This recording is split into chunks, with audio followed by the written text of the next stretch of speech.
Assalamualaikum warahmatullahi wabarakatuh. Perkenalkan, saya Hanung Tri Rahayu, NIM 202111330 dari kelas Hukum Ekonomi Syariah 5I UIN Raden Mas Said Surakarta. Di sini saya akan menyampaikan review jurnal guna memenuhi tugas mata kuliah Hukum Acara Peradilan Agama yang diampu oleh Bapak Yusuf Wibisono, SAG MSI.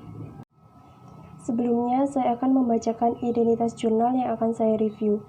Dengan judul jurnal, putusan serta-merta dalam perkara hadlonah di Pengadilan Agama dalam rangka perlindungan anak. Nama jurnal Al-Manahij, Jurnal Kajian Hukum Islam, volume 15 nomor 1, halaman 67-82, tahun terbit 11 Juni 2021. Jurnal ini ditulis oleh Asni, mahasiswa Universitas Negeri Alauddin Makassar. Jurnal yang berjudul Putusan Serta-Merta dalam Perkara Hadlonah di Pengadilan Agama dalam rangka perlindungan anak ini secara umum berisi tentang penerapan putusan serta-merta sebagai salah satu strategi penyelesaian perkara hadlonah di Pengadilan Agama.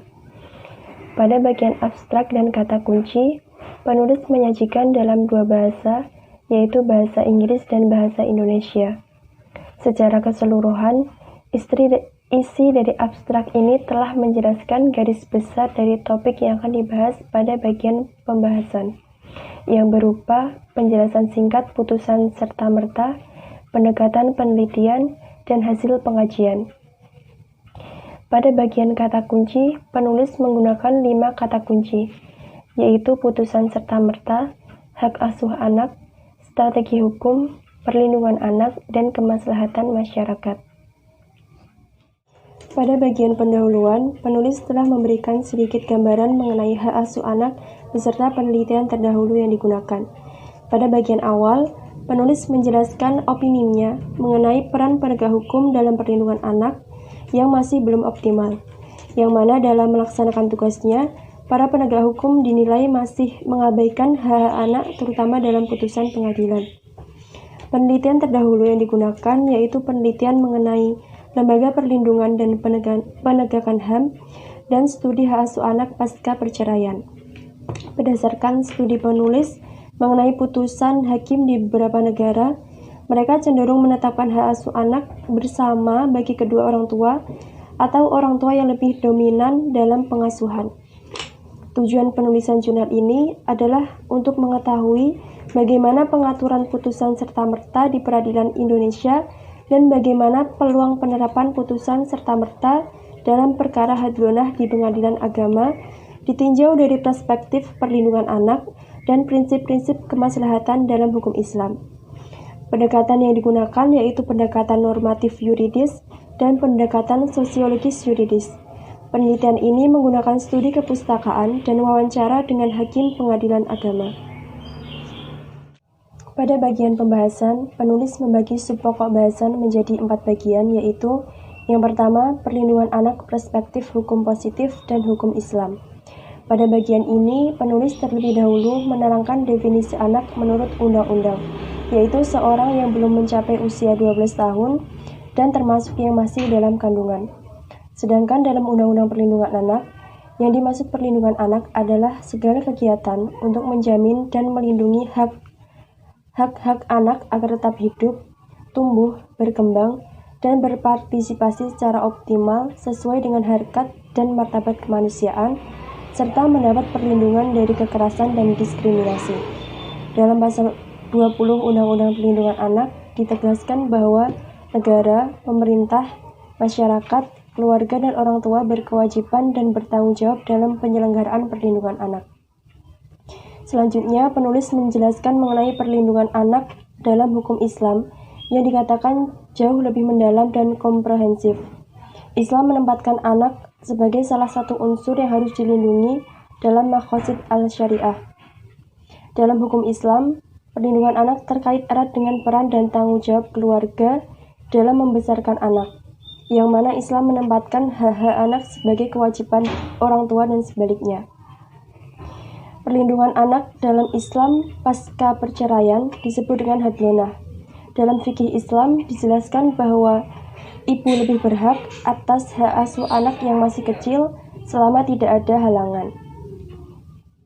Pembahasan yang kedua yaitu mengenai problematika penyelesaian perkara hadlonah di pengadilan agama. Pada bagian ini, penulis mengambil beberapa hasil penelitian terdahulu mengenai problematika penyelesaian perkara hadlonah di pengadilan agama, yaitu penelitian Khairuddin, Ikhwanuddin, dan Effendi. Beberapa problematika yang disampaikan yaitu mengenai pertimbangan hakim dalam putusan nafkah hadlonah yang jumlahnya di luar batas kemampuan suami, banyaknya suami yang tidak memenuhi kewajiban pembayaran nafkah pasca perceraian, dan kendala lain dalam proses penetapan dan eksekusinya. Dalam pasal 105 KHI, pemeliharaan anak pasca perceraian diatur sebagai berikut. Yang pertama, pemeliharaan anak yang belum mumayyiz atau belum berumur 12 tahun adalah hak ibunya. Yang kedua, pemeliharaan anak yang sudah mumayyiz diserahkan pada anak untuk memilih antara ibu atau bapaknya. Dan yang ketiga, biaya pemeliharaan ditanggung oleh ayahnya. Namun dalam aturan ini masih bersifat umum, sehingga tidak berlaku mutlak dalam penerapannya. Penulis menjelaskan bahwa dalam prakteknya di lapangan, tidak semua perkara hadlonah dapat diselesaikan dengan baik dan masih banyak yang tidak dapat dieksekusi. Salah satu contohnya yaitu putusan hakim yang tidak tegas. Sementara dalam salah satu syarat putusan yang bisa dieksekusi adalah bersifat kondemnatoir atau menyatakan keharusan melakukan sebuah perbuatan. Dalam hal ini, penulis menyampaikan beberapa upaya dalam penyelesaian perkara hak asuh anak. Di antaranya yaitu pendekatan mediasi yang dinilai relevan dengan penyelesaian masalah hadlonah karena masih dalam lingkup kekeluargaan. Selain itu, dapat melalui penerapan lembaga duang som sebagai salah satu strategi yang dapat mencegah putusan hadlonah menjadi hampa atau ilusoir. Uang duam som atau uang paksa merupakan uang yang dibebankan pada seseorang yang tidak bersedia melaksanakan putusan hakim. Pada bagian pembahasan yang ketiga yaitu mengenai putusan serta-merta dalam sistem peradilan di Indonesia. Pada bagian ini, penulis menjelaskan mengenai putusan serta-merta dalam undang-undang serta penerapannya di pengadilan agama. Dijelaskan bahwa putusan serta-merta adalah putusan hakim yang dapat langsung dijalankan atau dieksekusi terlebih dahulu meski belum berkekuatan hukum tetap. Khusus di pengadilan agama, wewenang menjatuhkan putusan serta-merta hanya pada pengadilan tingkat pertama, sedangkan pengadilan tingkat banding tidak berwenang menjatuhkan putusan serta-merta. Dijelaskan bahwa dalam pelaksanaan eksekusi putusan serta-merta, Ketua Pengadilan Agama wajib memperhatikan Surat Edaran MA atau Mahkamah Agung nomor 3 tahun 2000 tentang putusan serta-merta dan provisionil, serta SEMA nomor 4 tahun 2001 yang mengatur bahwa dalam pelaksanaan putusan harus disertai penetapan pemberian jaminan yang nilainya sama dengan objek yang dieksekusi, sehingga tidak menimbulkan kerugian pada pihak lain bila di kemudian hari dijatuhkan pembatalan putusan di pengadilan tingkat pertama. Dalam SEMA nomor 3 tahun 2000 tentang putusan serta-merta, disebutkan bahwa hakim tidak boleh menjatuhkan putusan serta-merta kecuali dalam hal yang pertama, gugatan didasarkan pada bukti surat autentik atau tulisan tangan yang tidak dibantah kebenaran isi dan tanda tangannya. Yang kedua, gugatan tentang hutang piutang yang jumlahnya sudah pasti dan tidak dibantah. Yang ketiga, gugatan tentang sewa menyewa tanah, rumah, gedung, dan lain-lain yang hubungan sewanya sudah habis lampau. Yang keempat, pokok gugatan mengenai tuntutan pembagian harta perkawinan setelah gugatan cerai. Yang kelima, dikabulkannya gugatan provisionil. Yang keenam, gugatan berdasarkan putusan yang telah memiliki kekuatan hukum tetap. Dan yang terakhir, pokok sengketa mengenai besi skrit. Setelah putusan serta-merta diajukan oleh hakim pengadilan negeri atau hakim pengadilan agama, maka tuntutan putusan yang sah dikirim ke Pengadilan Tinggi dan Pengadilan Tinggi Agama selambat-lambatnya 30 hari setelah diucapkan. Sehingga dapat dipahami bahwa penjatuhan putusan serta-merta harus dilakukan secara berhati-hati dan dilakukan dalam kondisi atau kasus tertentu dengan beberapa syarat tertentu. Kemudian, pembahasan yang keempat yaitu mengenai peluang penerapan putusan serta-merta dalam perkara hadlonah perspektif perlindungan anak. Selanjutnya, penulis memaparkan mengenai apakah putusan serta-merta dapat diterapkan dalam perkara pemeliharaan anak atau hadlonah, karena pada dasarnya tidak masuk dalam salah satu jenis perkara dalam SEMA yang dapat dijatuhkan putusan serta-merta. Mengenai hal ini, berdasarkan wawancara yang dilakukan penulis kepada salah satu hakim Pengadilan Agama Muara II Sumatera Selatan, menyatakan bahwa putusan serta-merta memiliki peluang untuk diajukan dalam perkara hak asuh anak.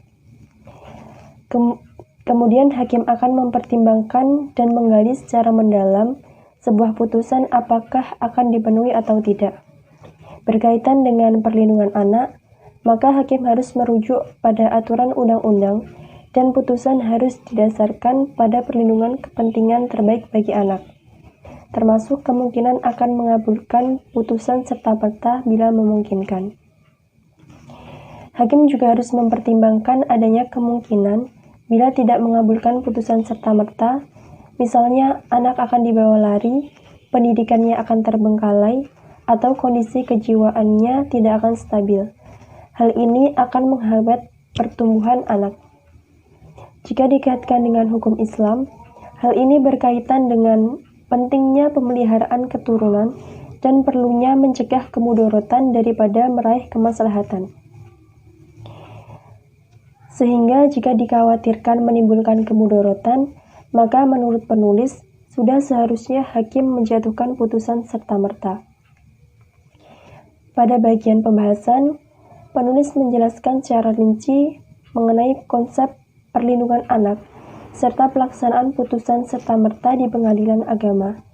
Namun menurut saya, dalam hal pelaksanaan putusan serta-merta, pada bagian hadlonah beserta tata cara dan syarat pelaksanaannya belum dijelaskan secara rinci. Pada bagian penutup, penulis kembali mengulas pembahasan yang telah ada di bagian sebelumnya. Berbagai problematika dalam penyelesaian perkara hak asuh anak di Pengadilan Agama dapat diatasi dengan beberapa strategi, yaitu upaya mediasi, lembaga duangsom, dan penjatuhan putusan serta-merta oleh hakim untuk mencegah hal yang tidak diinginkan apabila memungkinkan. Meski putusan serta-merta cukup memungkinkan dilakukan, namun harus dilakukan dengan ekstra hati-hati dan mempertimbangkan kemaslahatan bersama. Selanjutnya mengenai kelebihan jurnal.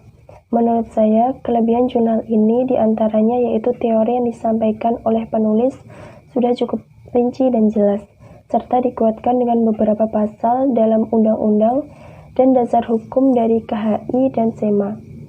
Penulis menyajikan jurnal ini dengan bahasa yang jelas dan tegas, sehingga memudahkan pembaca untuk memahami pokok bahasan jurnal. Jurnal ini disajikan dalam halaman yang tidak terlalu banyak, namun cukup lengkap. Hal ini dapat menjadi daya tarik tersendiri bagi pembaca. Oleh karena itu, jurnal ini cocok untuk dijadikan rujukan dalam menggali informasi mengenai penerapan putusan serta-merta, khususnya dalam perkara hak asuh anak.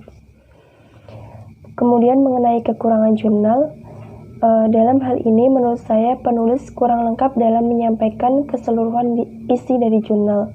Pada bagian pelaksanaan putusan serta-merta pada perkara hadlonah, penjelasannya masih kurang detail. Mungkin cukup sekian penyampaian review jurnal dari saya. Apabila masih terdapat banyak kekurangan dalam review, saya mohon maaf yang sebesar-besarnya, dan semoga video ini dapat bermanfaat bagi kita semua. Sekian, wassalamualaikum warahmatullahi wabarakatuh.